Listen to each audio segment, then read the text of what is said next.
Boa noite a todos. Hoje é dia 8 de março de 2021. Essa é a página do Centro Espírita Pioneiro da Luz da cidade de Piratuba. Convido a todos para que possamos iniciar a nossa noite de hoje através de uma oração. Jesus, nosso Mestre, luz perene que nos guia, ilumina nossos passos e clareia nossa mente. Abençoa nós, os teus filhos, os teus irmãos, para que possamos, reunidos sob a sua égide, elevar o nosso pensamento na noite de hoje, de forma que possamos conectá-lo às fontes infindas, repletas de paz e harmonia que brotam das casas celestiais que nos cercam, e possamos acumular em nós as energias necessárias para superar os momentos e as tribulações, e assim possamos clarear a nossa mente e aprendermos as lições que os Espíritos nos trazem e que nos fazem criaturas melhores, criaturas mais apaziguadas em tempos difíceis, e que nós possamos galgar cada vez mais o processo evolutivo em que estamos inseridos, nos habilitando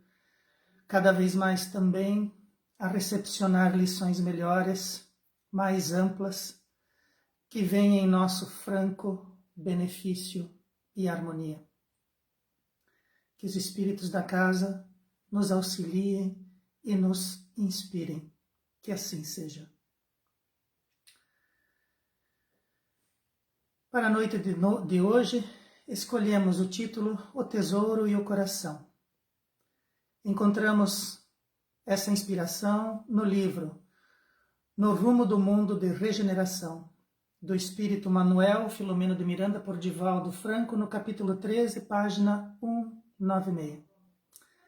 Queremos lembrar também que hoje é o Dia Internacional da Mulher e, para tanto, queremos parabenizar as nossas irmãs pelo dia, pelo companheirismo e pela ação mútua que faz com que todos nós nos elevemos e nos auxiliemos mutuamente, indiferente do gênero que escolhemos para reencarnar, e nos auxiliemos todos no nosso processo evolutivo. Uma feliz data e uma feliz lembrança a todas as nossas irmãs e companheiras.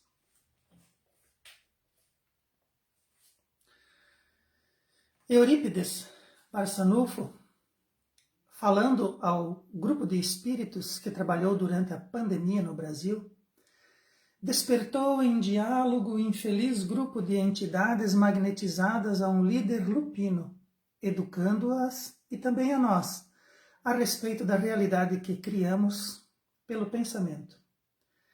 Esse livro que eu citei, No Rumo do Mundo de Regeneração, narra esses dias da pandemia através dos espíritos filiados às terras brasileiras, responsáveis pela edificação do nosso país e do nosso momento, aonde nós descobrimos que a realidade espiritual esteve presente em todos os momentos, montou, juntamente com nós, seres humanos encarnados, diversos postos de atendimento e de trabalho, de modo que aqueles que entraram, que sofreram de modo direto essa pandemia, esse ataque do coronavírus, que essas pessoas pudessem ser atendidas, auxiliadas, curadas, e aquelas que, infelizmente, escolheram como processo evolutivo passar pela pandemia e desencarnar nessa doença,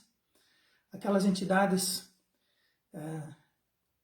chegadas através da doença na realidade espiritual, como elas foram atendidas, como elas foram auxiliadas por esses espíritos, e toda sorte de confrontos e de desencontros que acontecem durante esses momentos, tratadas pela ótica daqueles que observam do plano espiritual e que compreendem de uma forma completamente diferente, de uma forma diferenciada, todos esses momentos pelo qual estamos passando.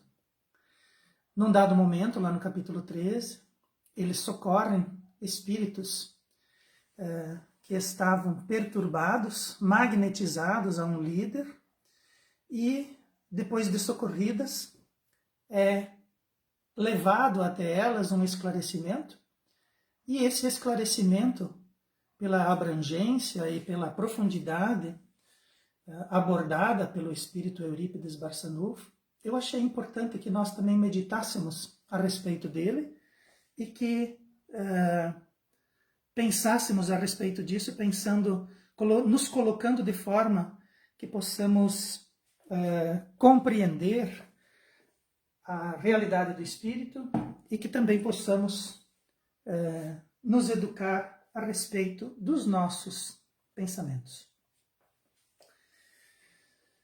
Somos aquilo que elaboramos com os nossos pensamentos. Nós imaginamos que por estarmos encarnados, por estarmos na matéria, nós imaginamos que o que pensa é o nosso cérebro. O que faz com que as coisas aconteçam são as energias do mundo. E que nós, muitas vezes, estamos à mercê dessas energias, que nós estamos à mercê da realidade material e que não podemos fazer nada a respeito disso. Os bons espíritos nos dizem e nos orientam que nós, vivenciando aquilo que nós estamos vivenciando agora, seja na nossa vida particular, na nossa vida íntima e mental, seja na nossa vida coletiva, na nossa vida material, nós somos aquilo e estamos vivendo aquilo que os nossos pensamentos constroem.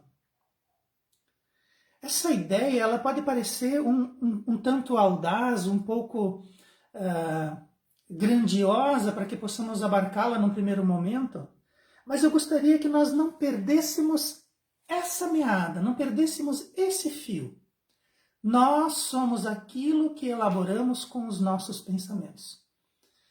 Então, o fato de eu reencarnar no corpo que tenho, o fato de eu trabalhar da forma como trabalho, de eu construir minha família, de eu me posicionar dentro da sociedade da forma como eu me posiciono, isso está de acordo com a forma como eu penso. É o meu pensamento que constrói a realidade aonde eu vivo. Guardemos isso.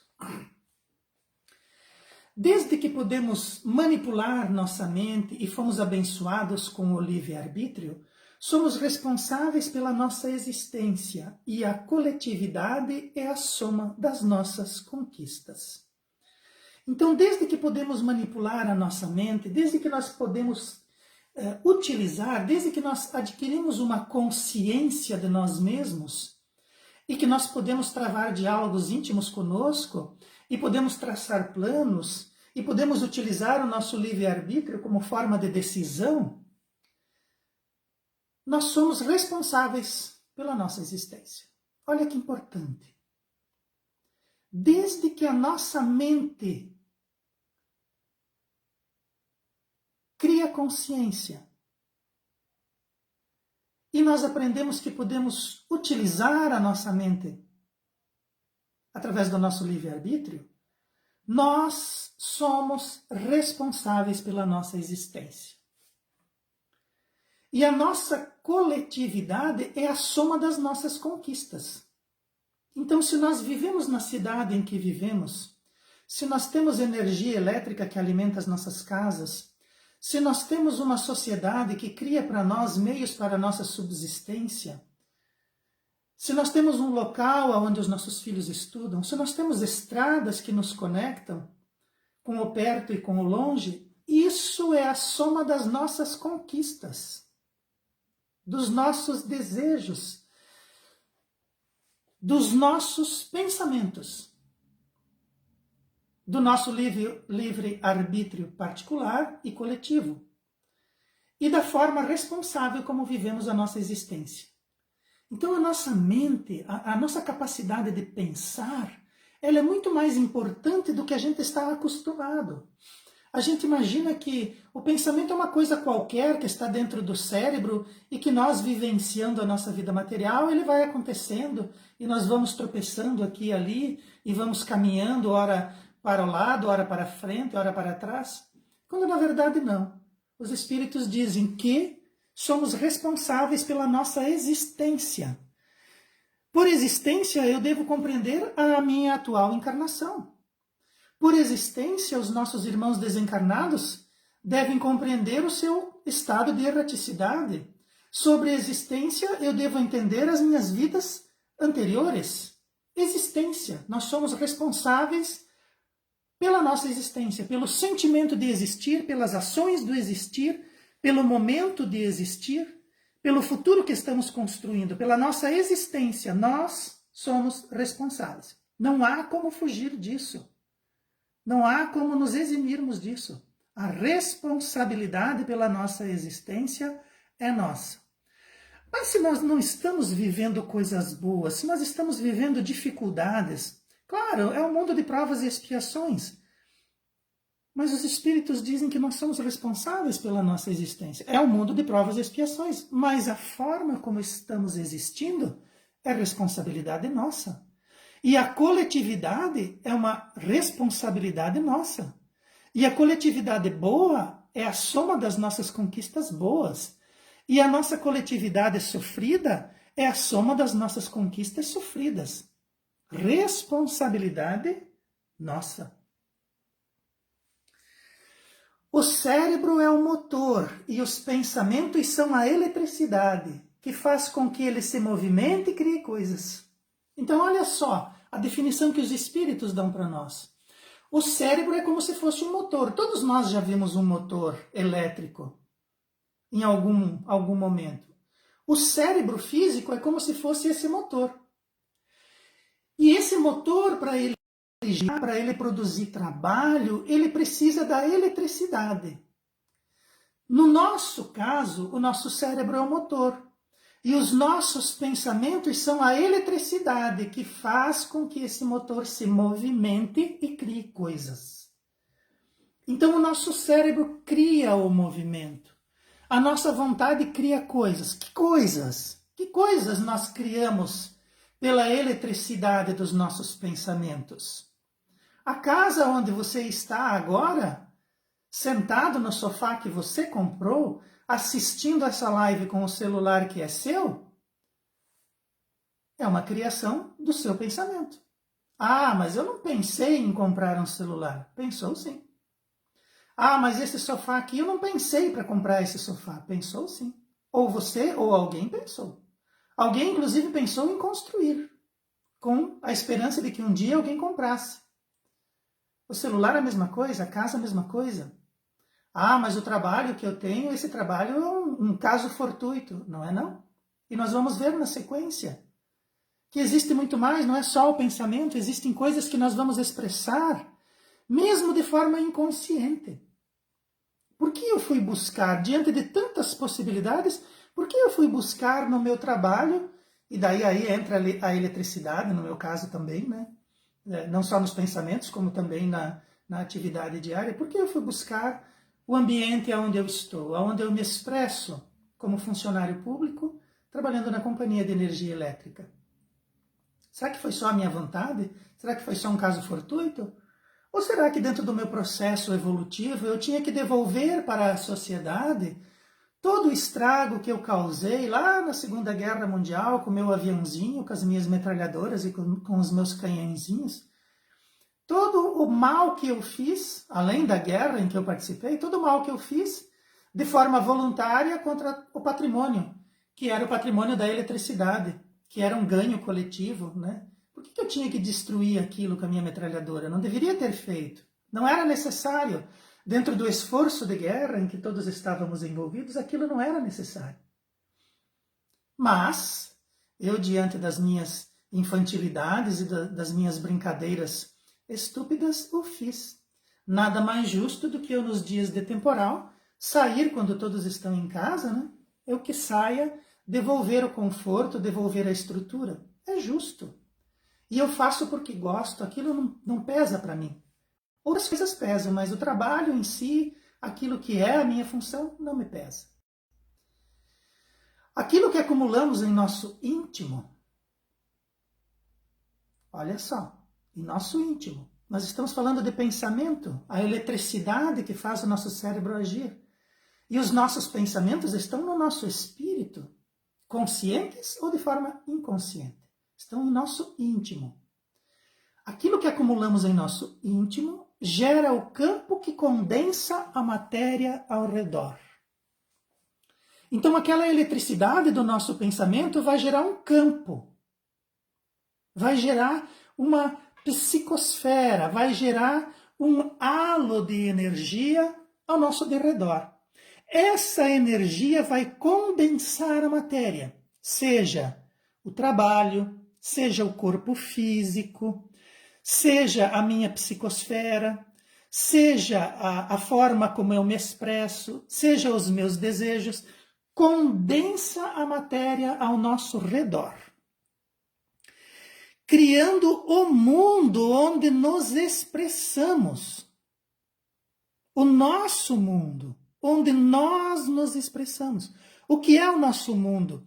A sala onde eu estou, com os quadros que existem na parede, com os tapetes no chão, com as flores, com as cortinas, com os odores, é o mundo que eu criei dentro de um espaço aonde eu quero ir para descansar, para ler, para recepcionar, para estudar, para assistir televisão, para simplesmente me jogar lá e assistir a live do Centro Espírita. É o mundo que eu criei. Ao redor da minha casa existe um mundo que eu também criei, com a grama, com as árvores, com a pintura, com as calçadas, com o cachorro que eu coloco na minha grama. É o mundo que eu crio. A rua onde nós estamos é a soma de todos os desejos em criar, em nos expressarmos. Os vizinhos criam as suas casas, os outros vizinhos criam os seus terrenos. Nós vamos criando esse mundo onde nós vamos nos expressando. E nós nos expressamos quando saímos de manhã bem cedo para o trabalho e vamos cumprimentando o vizinho. Bom dia, vizinho. E vamos olhando uma flor, e vamos olhando uma pintura, e vamos olhando uma grade. É o mundo onde nos expressamos. E esse mundo é material, sim, mas ele foi criado pela nossa mente, pelos nossos pensamentos, pela eletricidade que está acumulada em nosso íntimo, condensando a matéria ao nosso derredor. E os espíritos dizem para nós assim: a vida na Terra é muito mais de natureza mental do que orgânica. Pois essa vida na Terra se organiza pela cultura das ideias íntimas. E tudo que acalentamos pelo pensamento vira nosso interesse inadiável, mesmo que ocultado, passando a significar verdadeiros tesouros. Os nossos ambientes são os nossos tesouros. Os nossos cônjuges, os nossos filhos, a nossa família, o nosso trabalho, o nosso hall de amigos, são sim os nossos tesouros. E isso é o nosso interesse. Senão não estaria ali. Se nós deixarmos de nos interessarmos pelo nosso trabalho, nós vamos abandoná-lo. Ou ele vai nos mandar embora. Se nós não nos interessarmos pela nossa casa, ela vai cair conosco dentro. Se nós não nos interessarmos pelas pessoas que estão ao nosso derredor, elas vão fenecer, elas vão nos abandonar. Então nós só conseguimos viver aquilo que o nosso interesse transforma em tesouro e o nosso pensamento segura ali do nosso ladinho. É o nosso interesse inadiável. Pode demorar um pouco, mas nós vamos atrás dele. Não interessa o que ele é. Seja a saúde, seja a tranquilidade, seja o trabalho, seja o nosso aprendizado espiritual, seja a nossa faculdade, seja um trabalho melhor, seja mais dinheiro, não interessa. Mesmo que está oculto, mesmo que nós não o falemos, Mesmo que nós não falemos nem para nós mesmos, ele é inadiável e nós vamos atrás dele. Porque o nosso pensamento deseja. A nossa natureza mental assim o quer. Ela organiza uma cultura de ideias íntimas. E isso nós ficamos acalentando. Não está materializado ainda, nós não conseguimos materializar. Mas dentro de nós acariciamos aquilo como se já existisse. O nosso filho, quando nós o planejamos, nós o desejamos, nós o acalentamos, nós já o temos nos braços, nós já fazemos bilu-bilu e ele nem foi planejado ainda, nem foi concebido. Somente foi planejado. E nós já estamos acalentando. E não há forma, não há maneira disso escapar de nós.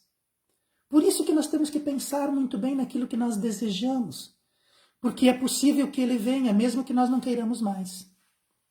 O nosso pensamento vai atrair. E nós vamos materializar, aquilo vai se transformar em matéria viva junto de nós. Aquilo que desejamos será trabalhado pelas nossas energias, ganhando a vida pela nossa vontade. Então nós imaginamos coisas boas, né? Sim, já vimos aí vários exemplos. Mas às vezes nós não planejamos.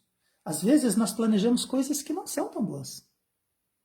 Nós desejamos que algumas coisas não boas aconteçam. E assim como nós, muitos outros. Nós vimos anteriormente que os espíritos disseram que a nossa coletividade é a soma das nossas conquistas. A nossa coletividade é a soma das nossas conquistas individuais, do nosso processo evolutivo individual. E se nós começássemos a desejar coisas ruins a respeito de determinadas pessoas públicas, se nós começássemos a desejar que coisas ruins acontecessem com lugares, com situações, e daí vem o Espírito e diz assim, aquilo que desejamos será trabalhado pelas nossas energias, ganhando vida pela nossa vontade. Então, é importante nós pensarmos nesse momento de redes sociais, quando nós nos arvoramos em pensamentos, em atitudes, em frases, em mensagens, a respeito de coisas desagradáveis, sim, que estão acontecendo. Mas se nós começássemos a desejar coisas ruins e começássemos a colocar isso em movimento pela nossa vontade, não vamos esquecer. São as nossas energias ganhando vida pela nossa vontade. Precisamos pensar a respeito disso. Será que nós estamos nos queixando de um mundo difícil, de situações difíceis, de desequilíbrios coletivos? Será que nós não estamos trabalhando pelas nossas energias para que essas coisas ganhem vida pela nossa vontade? Será que nós não estamos participando disso? Ao invés de nos queixarmos das dificuldades, será que as dificuldades também não são criações nossas? Porque se nós desejamos, as nossas energias vão trabalhando e isso ganha vida pela nossa vontade. Pensemos a respeito disso. Errando e acertando, selecionamos aquilo que elegemos como felicidade, fixando mentalmente o mais vantajoso pelo automatismo. Então, existem coisas que nós vamos aprendendo através dos trancos e barrancos. Existem coisas que nós somos educados, que nós somos ensinados. Mas é tão chato quando a gente tem que fazer alguma coisa porque alguém está dizendo, né? Melhor é quebrar a cara.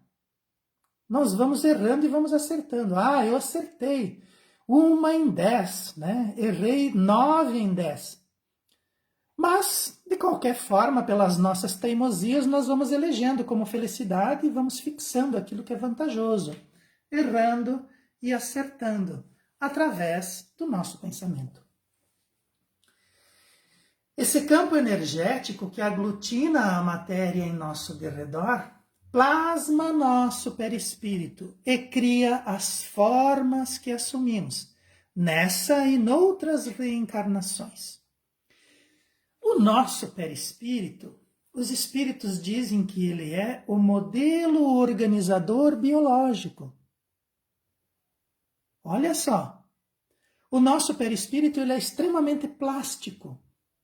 Ele pode se plasmar, ele pode se converter naquilo que o nosso pensamento, que o nosso campo energético faz dele. Então o espírito não tem forma. Os próprios espíritos o dizem.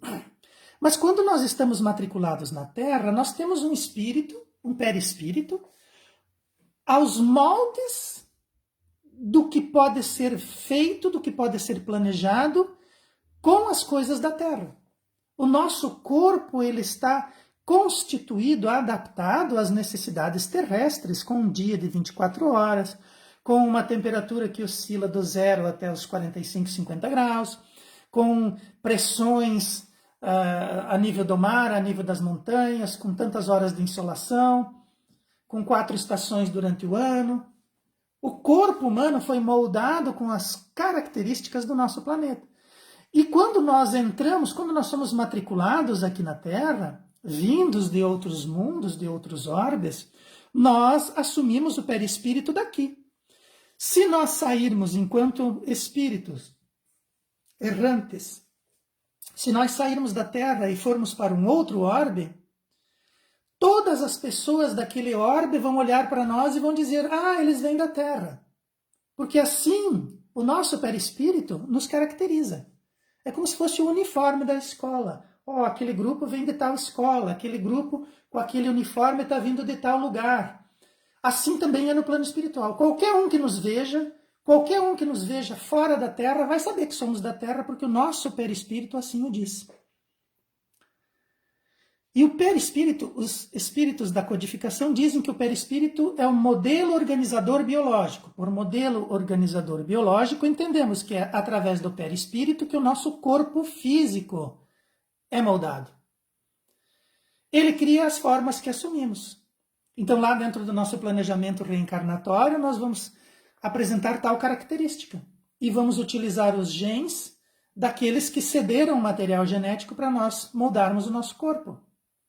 Então, o campo energético que aglutina a matéria ao nosso derredor plasma o nosso perispírito, que cria as formas que assumimos nessa ou noutras encarnações.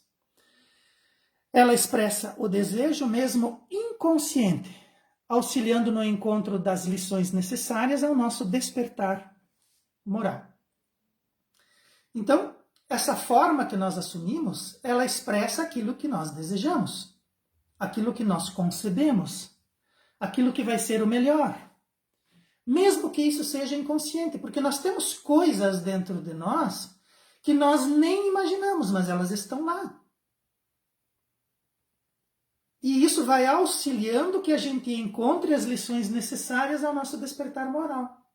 Então, o nosso campo energético vai moldar o nosso perispírito, o nosso perispírito vai moldar os nossos corpos, e uma vez encarnados, essa expressão é aquilo que nós desejamos, mesmo inconsciente.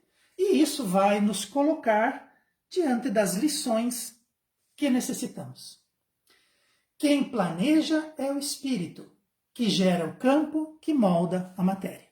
Então, o espírito, através das suas vontades, através dos seus desejos, através das suas memórias, gera um campo.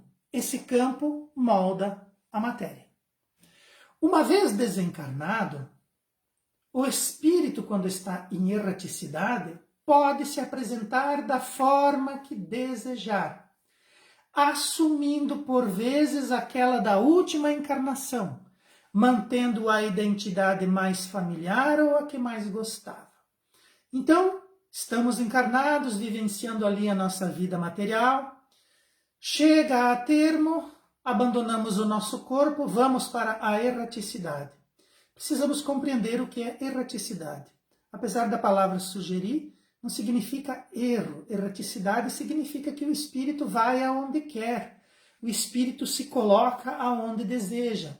A erraticidade é uma condição. O espírito que não está encarnado está na erraticidade. Ele vai, se movimenta, deseja, acontece como ele quer. Erraticidade. Na erraticidade, o espírito pode se apresentar da forma que desejar. Imaginemos o seguinte: tivemos diversas encarnações, habitamos muitos lugares, plasmamos muitos corpos, mas tem um que ficou lá 10 encarnações passadas, aonde eu me parecia muito com um Adonis grego, aquela forma, aquilo sim, né, me representava. Hoje eu estou aqui barrigudinho, carequinha, já na terceira idade, essa forma não é bem aquela que eu desejo, né? Passei para a erraticidade, eu plasmo novamente aquele Adonis que eu fui, e assim vou me apresentar. É o meu desejo. O meu perispírito vai fazer isso se eu quiser. Mas de forma geral, e aí novamente entra a sabedoria divina, a gente escolhe aquela da última encarnação. Então essa forma que eu tenho agora, quando nós nos encontrarmos todos lá na erraticidade, muito provavelmente aqueles que me conhecem continuarão a me conhecer porque eu vou usar essa. Ela é mais útil para mim. Aquela do Adonis lá, de repente, não era tão interessante. Agora, nesse momento, diante das pessoas que me são caras, diante das lições que eu ainda preciso, essa forma aqui, barrigudinha, carequinha, é a que me importa mais. Então eu vou, geralmente os espíritos utilizam a última, mas eles podem usar quaisquer que desejam. Inclusive aquela da forma lupina, quando nós começamos lá no livro, né? Se os indivíduos se identificam com essas feras, se os seus pensamentos são malignos a ponto de criar formas que não são mais humanas, o perispírito vai se moldar. Mas quando a gente já adquire um conceito espiritual, de atendimento às leis e de manifestação das vontades divinas e do aprendizado e do trabalho que todos nós temos como responsabilidade, nós abandonamos essa zoocantropia, né? Essas sinofilias, essas formas aterradoras e não humanas. Mas podemos assumir a forma que desejamos. E através da sabedoria divina, geralmente assumimos a última. Assim, estudar o mundo mental é de muita relevância, pois esse mundo mental é fomentador de necessidades reais ou falsas, mantenedor de memórias e acontecimentos úteis ou não, e de clichês aprendidos que podem ser melhorados e completados. Então, o nosso mundo mental, estudar o nosso mundo mental, compreender o nosso mundo mental, é de suma importância. Porque dentro da nossa cabeça, nós podemos criar uma necessidade, e essa necessidade pode ser real. E nós devemos ir atrás dela, e ela é trabalhada, ela acontece, nós conseguimos vivê-la. É uma necessidade real. Mas muitas vezes, e eu digo muitas vezes nós criamos para nós necessidades falsas. Analisadas pela ótica espiritual na conta de idiotices. Nós fazemos isso. Às vezes nós ficamos imaginando, porque é tão importante, porque eu necessito. O plano espiritual fez todo um propósito, nos afastou daquilo, e nós ali com aquela necessidade falsa, gastando a nossa eletricidade mental, os nossos pensamentos, movimentando os motores do nosso cérebro para uma coisa inútil que nós criamos pelo nosso mundo mental. E daí chega uma pessoa do nosso convívio e diz, mas escuta, isso é importante. Aí vem alguém na palestra e diz, mas pensa, se é necessário. E nós ali, não, eu quero, mas não serve para nada, mas eu quero. É o nosso mundo mental em ação. São as nossas escolhas equivocadas, infantis, ignorantes, criando necessidades que não precisamos. E muitas vezes ali do lado uma necessidade real. como a de evoluir, como a de entender o espírito, compreender o pensamento, o mundo mental. Isso é real. Não, mas daí você não quer. Não vou usar. Né? Estou encarnado, estou aqui na matéria, para que eu quero? E também o nosso mundo mental pode manter memórias e acontecimentos úteis. E também o nosso mundo mental pode manter memórias e acontecimentos inúteis. Inúteis. Olha o sentido da palavra, é inútil. Para que manter? Me diga, para que manter se é inútil? Abandona isso, pelo próprio bem. Abandona isso, é uma cruz que nós estamos carregando, é um peso, uma corrente que nós estamos arrastando pela vida, que fica enroscando em tudo que é lugar. Abandona isso, porque é inútil. Abandona isso porque é falso. Começa a prestar atenção naquilo que é necessário. Gasta essa energia mental naquilo que precisa. Clichês aprendidos que podem ser melhorados e completados. Às vezes a gente fica achando que é o gás da coca e nós estamos só na metade do caminho. Nós temos o outro lado para ver, nós temos o outro lado para aprender, para compreender. Por que nós temos que espiar? Porque nós ficamos olhando só do nosso ponto de vista e imaginando que ali está tudo, quando na verdade nós não conseguimos ver tudo. Nós só temos 2 olhos. O plano espiritual vê tudo de cima, eles conseguem abarcar mais. Nós não. Por isso que eles vêm e batem palmas nos nossos ouvidos e dizem: acorda, cidadão. Acorda, isso não é necessário, isso é falso.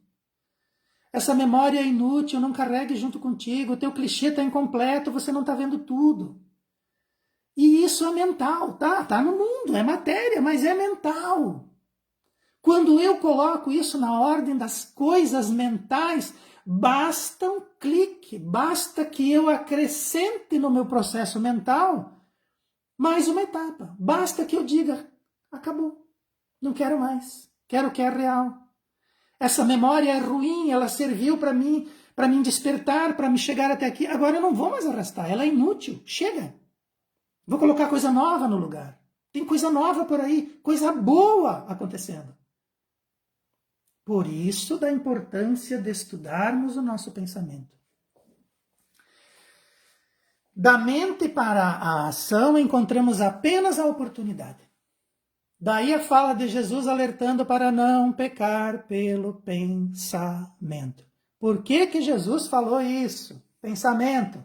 Mas pecar pelo pensamento só está dentro da minha cabeça. Mas você movimenta as energias, cria o campo, aglutina a matéria. Acontece. E Jesus foi enfático: cuidado, não peque pelo pensamento. Porque da mente para a ação é só oportunidade. Então, se a gente está ali, pensando, né? Pensamentos inúteis, comportamentos inúteis, memórias inúteis, coisas que deveríamos ter abandonado, clichês que precisam ser abandonados, mas está ali na mente. Surgiu a oportunidade, você sabe que a oportunidade é que faz o ladrão. Ele está passando ali, ele não está pensando em roubar, mas ele viu a tua carteira, ele leva. Então é só, para materializar esse pensamento, é só uma oportunidade. E daí, muitas vezes, as oportunidades, elas passam e a gente não vê, né? Tá cheio de oportunidade boa que a gente não vê, de convite bom, de palestra boa, que a gente não vê. Mas nós temos uma nuvem que está sempre conosco, de irmãozinhos perturbados, de irmãozinhos famintos de coisas da matéria, do qual nós estamos locupletados, né? Esses irmãozinhos, às vezes, eles fazem a oportunidade virar uma estrela brilhante e cadente no nosso caminho.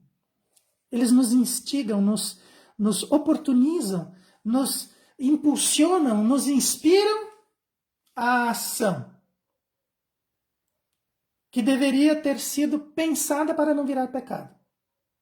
Então, da nossa mente para a materialização, muitas vezes é só a oportunidade. E daí Jesus, mais uma vez, se torna importante no nosso pensamento quando ele diz assim: olha, pensamento, cuidado, porque é só a ação, é pouca coisa para materializar. O controle sobre a fonte das ideias é importantíssimo. mantendo-as lúcidas e tranquilas para edificar sobre a serenidade as paisagens nobres e evolutivas. Controle sobre a fonte das ideias.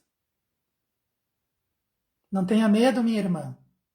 Controle a fonte das ideias. Não tenha medo. O medo é um péssimo conselheiro. O medo é péssimo para muita coisa. Nós temos que exercitar a nossa fé. Ah, mas tudo está caindo. Não importa. Fé inabalável, racional, aprendida através dos nossos processos evolutivos, ensinada pelos mentores. Fé inabalável. Ah, mas eu vou morrer no processo. Não importa. Se evoluir, valeu a pena. Nós não vamos levar nada mesmo? Tudo é da terra, tudo é da matéria. Agora, as lições são importantes. Então, controlar a fonte das ideias. Se eu controlo a fonte das ideias, e daí, mas as ideias vêm caindo, eu não consigo mais nem botando as mãos na frente. Então, trava elas, muda a fonte para as orações. Utiliza as orações, mantendo essa fonte lúcida e tranquila. A fonte das ideias lúcidas e tranquilas. Ideias lúcidas, ideias tranquilas. Aí nós vamos edificar sobre a serenidade as paisagens nobres e evolutivas.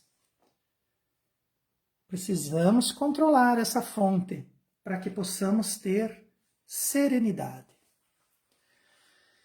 E daí os espíritos, às vezes as lições elas são perplexas, né? Eles dizem assim: apesar de importantíssima, a disciplina mental é apenas um hábito, pois ninguém vive sem pensar. Poxa, mas se até agora nós estávamos aí vendo da importância, como é que eles podem colocar a disciplina mental como um hábito?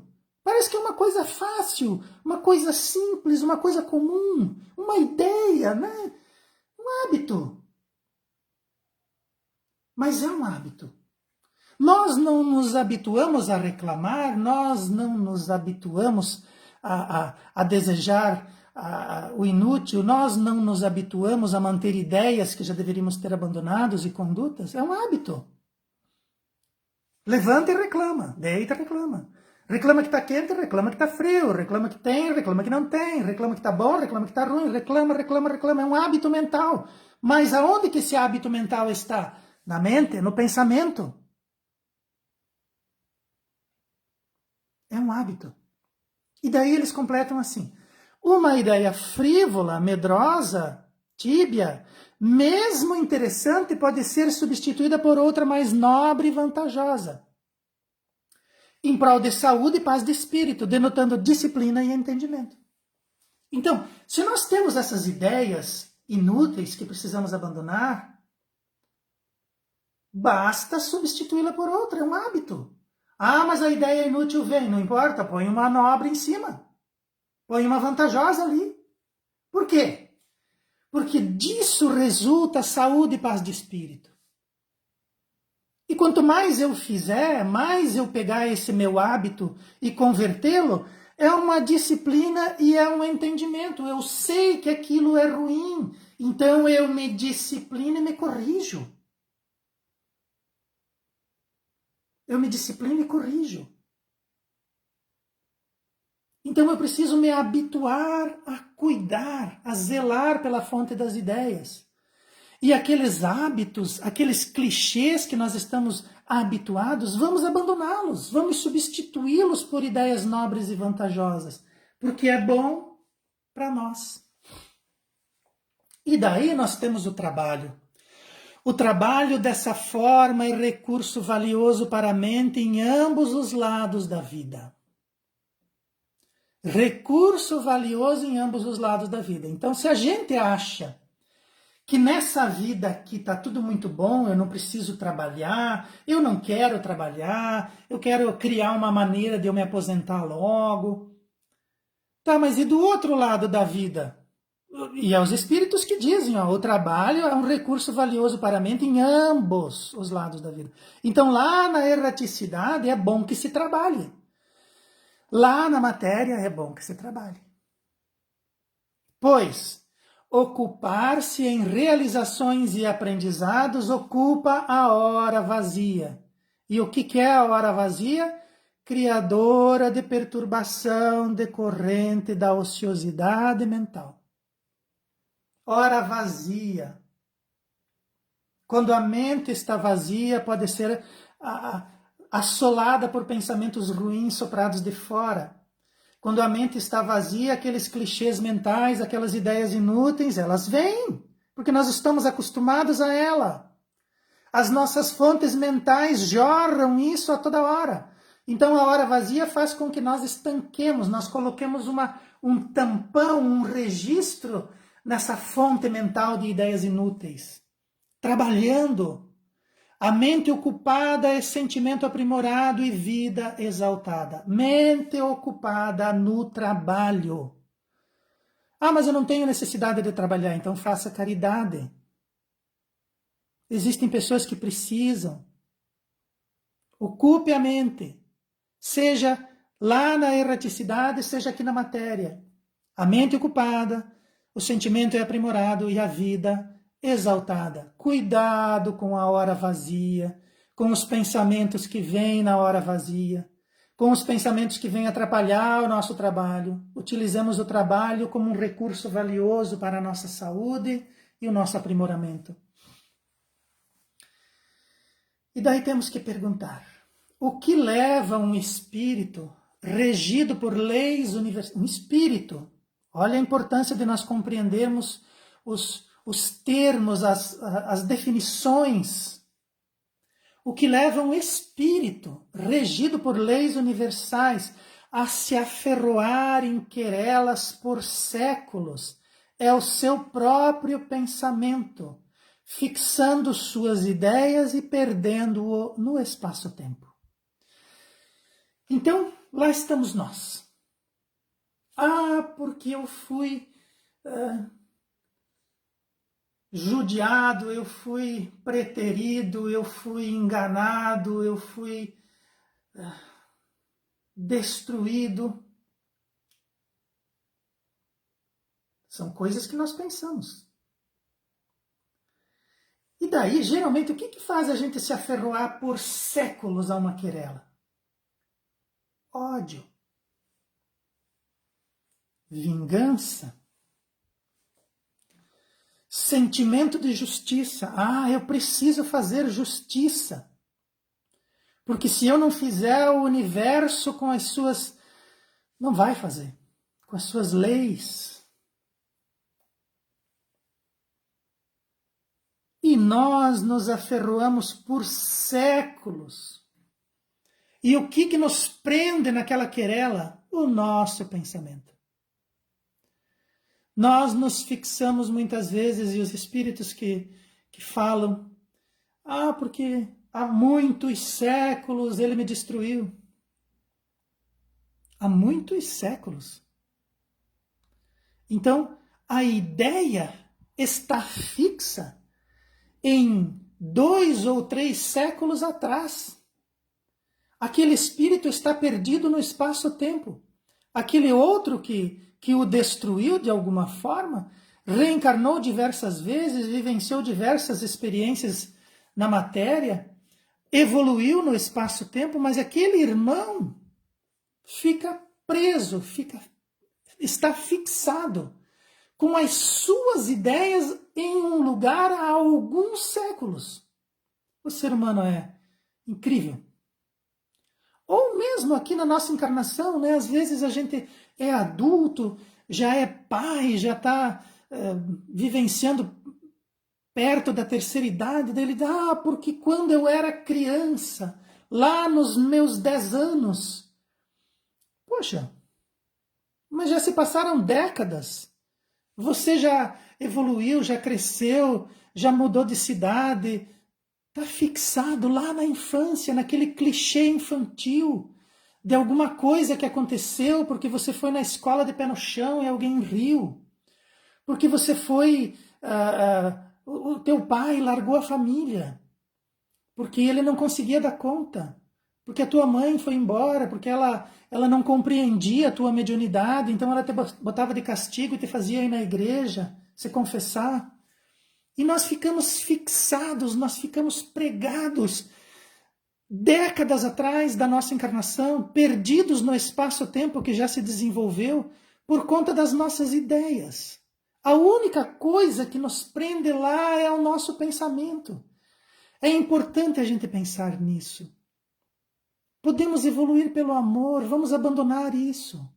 As pessoas não fazem contra a gente, as pessoas fazem contra elas. E quando nós perdoamos, nós não estamos isentando-as da responsabilidade, nós estamos nos libertando daquela dor. A responsabilidade corre por aquele indivíduo, não por nós. Precisamos estudar essas leis universais, esse espírito imortal que reencarna, que tem dificuldades, que ama e sofre, que são muitas vezes nossos pais, nossos irmãos, que somos nós. Vamos abandonar esses pensamentos e vamos nos ligar nos pensamentos necessários ao nosso processo, para que nós não percamos o espaço-tempo que se expande sempre. Quando a gente compreender esse mecanismo, o indivíduo se liberta de si mesmo e se transforma em ventura. Precisamos compreender esses mecanismos do pensamento. Vivenciando aspectos primitivos, não se permite compreensão de que esse tempo transcorre em prejuízo de quem o cultiva. Quando nós ficamos presos no espaço-tempo, quando nós ficamos presos em alguma circunstância, pelo nosso pensamento, o tempo que transcorrer, ele é prejuízo nosso, é um prejuízo do nosso cultivo, é um prejuízo da nossa manifestação mental, é um prejuízo que vai render para nós, às vezes, novas encarnações dolorosas. Porque nós precisamos despertar, a dor é para isso. Ou nós aprendemos pelo amor, ou nós aprendemos pela dor. E a dor vem para nos despertar. Vem para que nós abramos os nossos olhos e as nossas fontes mentais. Porque nós vamos sofrendo, sofrendo, sofrendo, até que a gente diz assim, meu Deus, o que está acontecendo? Quando a gente diz, meu Deus, eu estou cansado, meu Deus, me ajude, nós estamos começando a abandonar os nossos processos mentais que levaram até aquela dor. Vivenciar as leis universais fomentadoras do amor também se materializam e se fixam no ser pelos mesmos mecanismos utilizados em desfavor no passado. Então, as leis universais fomentadoras do amor, do equilíbrio, da paz, da ternura, elas se fixam pelos mesmos mecanismos que nós utilizamos para fixar a dor, o ódio, a raiva, o ressentimento, a angústia, a doença. São os mesmos mecanismos. Mas se esses mecanismos são os mesmos, o que é que muda? Muda quem está utilizando os mecanismos. Muda a forma de pensar daquele que está usando aquele mecanismo evolutivo. Eu posso fixar em mim a dor, o ódio e a selvageria, ou eu posso fixar em mim o amor, o equilíbrio e a harmonia. O que mudou? O meu pensamento. O mecanismo é o mesmo. Mas lá no passado nós utilizamos ele em desfavor. E agora os espíritos vêm e explicam isso. Eles dizem, olha, o mecanismo é o mesmo. Quem sabe você muda o teu jeito de pensar. Quem sabe você muda e larga as coisas inúteis. Quem sabe você começa a criar para você condições reais e não ilusórias. É simples. Mas nós precisamos estudar. Nós precisamos realizar isso de forma mental. Nós precisamos abrir uma janela a essa compreensão, imaginar que nós precisamos melhorar o nosso processo mental e começar a utilizar corretamente esses mecanismos. A compreensão dos aspectos espirituais do passado se dava pelas histórias de fantasmas e assombração. Então, no passado, nós imaginávamos que espiritismo e espiritualidade e espírito era fantasma. Hoje possuímos a doutrina espírita que elucida e educa em novos apontamentos. Então a doutrina espírita, quem trouxe esse apontamento de hoje foi um espírito. Às vezes a gente pensa assim, tá, mas a doutrina espírito, não é uma coisa que a gente não vê, que está ali, né? Mas será? Será? Bom, eles trouxeram essa lição de hoje. Se ela é importante, se ela tem fundamento, se de repente ela encontra dentro de nós algum eco, talvez a gente devesse pensar, olha a palavra, pensar diferente a respeito da realidade espiritual. Ah, mas nós não podemos comprovar. Mas tem um monte de coisa que nós não podemos comprovar e que nós fazemos questão de manter. Então, vamos fazer questão de manter mais essa, porque a lição de hoje é importante, né? E ela nos diz assim, a compreensão dos fatores mentais nos posiciona diametralmente em relação à vida que temos. Então, nós temos uma vida, nós podemos... E é só o fator mental que vai nos colocar do lado direito da vida, do lado esquerdo da vida, vai nos colocar em forma ascendente de forma espiritual ou descendente de forma espiritual. É a compreensão dos fatores mentais que nos posiciona. E nós vamos talvez vivenciar, vamos começar a perceber que isso não é só um jogo de palavras, não é só uma aula de psicologia, é vivência espiritual.